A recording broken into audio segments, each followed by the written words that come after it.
Vy jste mě zaujal tím, že já jsem zjišťoval, kdo rozdělil dneska potraviny, levice, pravice. Co má ráda levice, co pravice. A vy jste se přiznal v uvozovkách, že jste byl u toho. Je to tak? Ano, je to tak. Řekněte, co jste udělali vlastně. My jsme měli za úkol rozstřídit potraviny a jednotlivé nápoje mezi pravicí a levicí. Ano. A například jsme určili, že Coca-Cola je pravicová a Coca-Cola je levicová. Je to z toho důvodu, že Coca-Cola je prostě lepší. Stejně tak pravice je lepší než levice.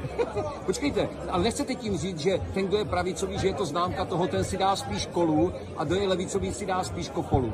Samozřejmě také. Já třeba preferuju osobně celkově Coca-Colu před Coca-Colou. Ano, ano. A i hodně dalších kolegů, co tak má. Rozumím. Vy jste tam dal víc těch potravin, třeba šampáňo, luxusní takové docela, ano. bylo pravice Ano. a nějaké šampáňo dětské levice. Proč? Tohle zradil kolega a říkal mi to, že to je z toho důvodu, že mám dojem, že nejsem si jistý, myslím si, že říkal, že hodně ODS má rád tady toto šampáně.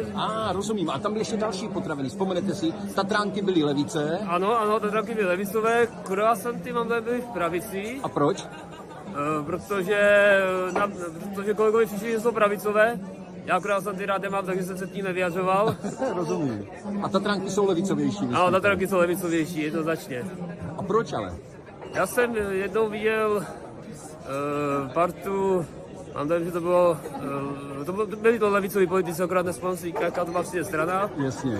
A měli Tatranky. Měli Tatranky, ano. Ale uznáváte, že určitě i řada pravičáků má ráda Tatranky.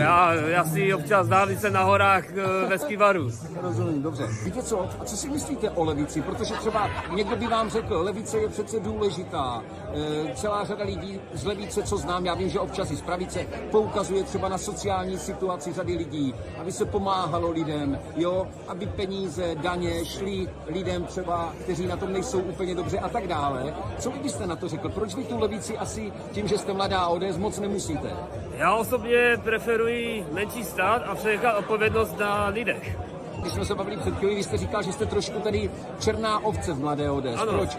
je tady spousta právníků a spousta lidí, kteří studují